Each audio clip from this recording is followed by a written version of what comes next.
Allez, le premier, le top 26. Une chose vous intrigue sûrement. Que font Cyril et les chroniqueurs quand ils ne sont pas à l'antenne, comme en coulisses par exemple? En octobre, Jean-Michel Maire avait répondu à une spectatrice qui était là, qui se demandait pourquoi Cyril était en retard. Il avait répondu un peu trop franchement, à sa manière.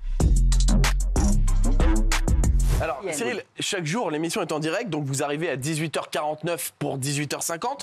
Mais parfois, quand votre carrière de grand joueur de paddle vous appelle, qu'est-ce que vous faites? Eh bien, on enregistre parfois l'émission un petit peu plus tôt. Alors, c'est que le vendredi. Hein. Alors, que le vendredi, oui, parfois. Voilà, de temps en temps, le vendredi. Mais qu'est-ce que vous faites quand c'est enregistré de temps en temps, le vendredi, une fois tous les 6 de l'an? Qu'est-ce que vous faites? Il arrive en retard. Parce que du coup, là, il peut se permettre d'arriver en retard. Eh bien, ça ne plaît pas au public, Cyril. Non. Et si j'ai un conseil à vous donner, si un jour vous avez besoin d'un alibi quand vous êtes en retard, ne comptez jamais sur Jean-Michel. C'est le génie de la semaine. Oh là là, Bonjour, ça va? C'est moi le chef. Moi le chef. il est en réunion. En train de se lébron. Alors là, si la réponse de Jean-Michel est lunaire, regardez la réaction de la dame qui est, elle, incroyable. Regardez. Comment? Il va se les brancher jusqu'à peu près quelle heure? En principe, il les termine là, vers midi à midi.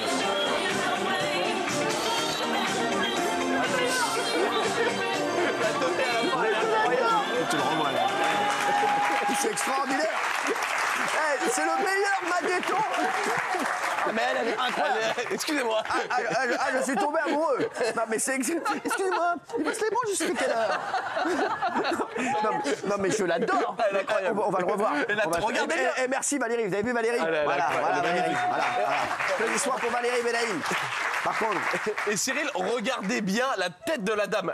Il va se les brancher à quelle heure? Ah, ok. Regardez. Vas-y. Ah, mais c'est Darka. Bonjour, ça va? C'est moi le chef. Moi le chef. Il est en réunion. En train de se lébron. Voilà, merci Jean-Michel. On regarde la réaction de la dame et regardez la teuté à la fin, elle est incroyable. Comment? Il va se les brancher jusqu'à peu près quelle heure? En principe, il les termine là, vers midi à midi. Ça,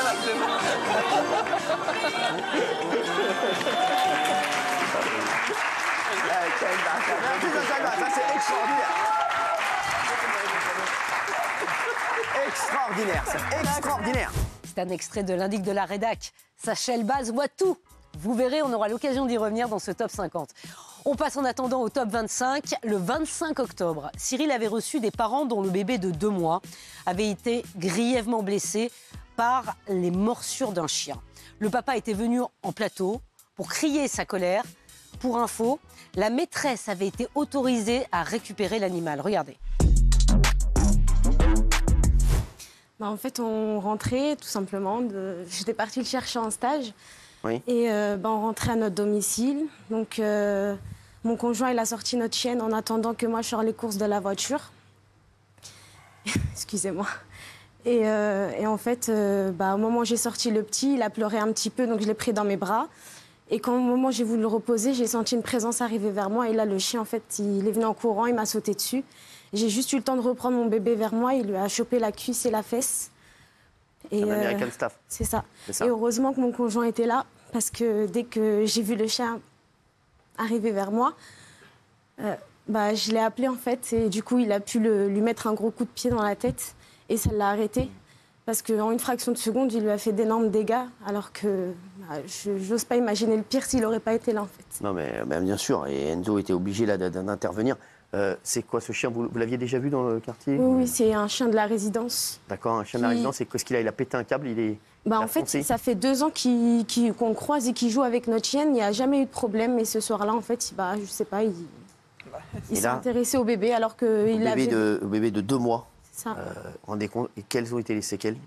En fait, on a dû le transporter en urgence à l'hôpital le plus proche. On a été transféré à l'hôpital Necker dans la nuit par nos propres moyens, parce qu'aucune ambulance n'était dispo. Et il a été opéré en urgence, arrivé à Necker, et il a été hospitalisé 1 semaine. Et là, actuellement, il a encore des soins. à faire tous les jours. Un bébé de 2 mois. Ce chien, donc c'est un American Staff. Comment a réagi la maîtresse du chien qui a attaqué Enzo? Elle n'a pas bougé. Elle n'a pas pu. Elle était. Je ne sais pas si c'est la terreur ou si c'est elle-même, de elle-même, qui n'a pas voulu bouger. Elle n'a pas porté assistance. Elle n'a pas retenu. Vous avez fait quoi? Donc vous voyez ça? C'est-à-dire que moi j'ai eu une seconde où je me retourne, où je vois le chien mordre en fait la cuisse de mon fils, où j'ai par instinct le réflexe de mettre un coup de pied dans la tête en fait pour qu'il lâche. Il se trouve qu'il lâche tout de suite. Donc j'y fais face parce qu'on ne sait pas s'il revient le chien. Bien sûr. Et le chien est parti en fait. Donc moi tout de suite je prends mon fils dans les bras et je m'aperçois que j'ai une tache de sang en fait dans la main et la tache de sang commence à grandir. Donc bon là il y a une terreur qui s'installe, donc je suis figé sur le moment. Et après voilà, avec les cris etc. Il y a des voisins qui sont descendus, tout ça. On se réveille et puis on va tout de suite à l'hôpital quoi. J'oublierai jamais le hurlement que mon fils il a fait au moment où il s'est fait mordre en fait. Alors, vous avez porté plainte contre la maîtresse du chien? Oui. Elle vous a dit quoi après? Est-ce qu'elle est venue s'excuser? Est-ce qu'elle vous a dit? Non, du tout. La seule chose qu'elle nous a dit avant de regagner son logement, c'est vous passerez à la maison dès que vous sortez des urgences. Et ensuite, elle est rentrée chez elle et depuis, plus de nouvelles. Depuis, vous ne l'avez pas revue? Non, elle nous avait laissé un post-it avec son numéro de téléphone suraccroché en dessous de notre porte. Sauf qu'étant à Necker, il est impossible pour nous d'aller voir devant notre porte ce qui se passe en fait. On est à l'hôpital pendant 5 jours à Necker avec notre fils, c'est pas possible. Alors vous avez lancé une pétition qui réunit plus de 2500 signatures, qui demande quoi?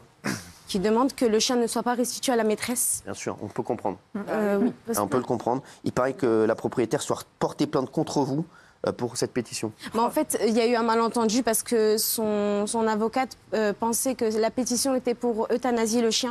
Oui. Alors que pas du tout. C'est une option, certes, parce qu'il a mordu. Justement. Le chien a été immédiatement placé dans un refuge fourrière, puis il y a eu une expertise, et cette expertise a eu des conclusions claires qui sont: le chien souffre d'un défaut d'éducation, donc responsabilité de la propriétaire, mais sa dangerosité est faible. Dangerosité faible, ça veut dire qu'on estime qu'il ne devra pas... Dangerosité faible. C'est-à-dire qu'ils n'ont pas vu le bébé, alors. Il a failli accrocher la moelle épinière, mais à part ça, c'est une dangerosité faible. Sur un bébé. Parce que je sais que vous allez défendre après. Pour vous, il ne faut pas l'euthanasier. C'est grotesque. Le chien était... Non, le chien était enregistré en mairie, d'accord? On a eu des déclarations. Je m'en fous. Vous me demandez... moi, je pense comme les parents. Moi, je pense à Samia et Enzo. Moi, je vais vous dire, si Samia et Enzo, ils revoient le chien là, dans quelques jours, écoutez-moi bien, pour moi... C'est vraiment, je le dis tous les jours, on marche sur la tête dans ce pays. Mais là, les gars, c'est pas qu'on marche sur la tête. Moi, je supporte plus ça. Moi, la vérité, quand je vois Samia, quand je vois Enzo, vous vous rendez compte le traumatisme? Mettez-vous à leur place, un enfant de 2 ans. Vous vous rendez compte? 1 seconde de plus, 10 secondes de plus, et le petit, peut-être qu'il ne serait plus là. En fait, cette femme est seule. Elle vit sans mari, elle est seule. Et le problème, c'est qu'un tel chien, avoir un tel chien, il faut quand même un minimum de poigne déjà pour le retenir, si même il jouait. Voilà. Bien sûr. Ça veut dire que, vu ce qui s'est passé, malgré ce que peuvent dire les comportementalistes, ça en fait un chien dangereux.